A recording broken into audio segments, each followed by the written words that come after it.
कसूर राय मोहम्मद अफजल खरल पेरोची फारा match Urdu news.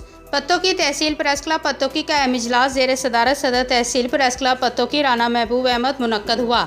इजलास में तहसील भर से सहाफ़ियों ने शिरकत की। इजलास में शेरगढ़ प्रेस क्लब के सदर सीनियर नीडर दबंग बेबाक अवाम दोस्त सहाफ़ी मोहम्मद अब्दुल्ला भट्टी के खिलाफ थाना सिटी दीपालपुर में झूठा बेबुनियाद मानगढ़ंत मुकदमा दर्ज कराने पर करप्शन किंग पटवारी मज़हर की शदीद अल्फाज में मजम्मत करते हैं।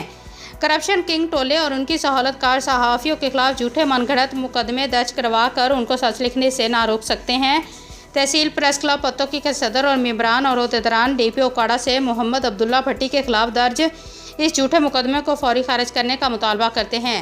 इजलास में तहसील प्रेस क्लब पत्तों की कसीर तादाद में सहाफ़ियों ने शिरकत की और इस झूठे मुकदमे की पुरजोर मजम्मत की।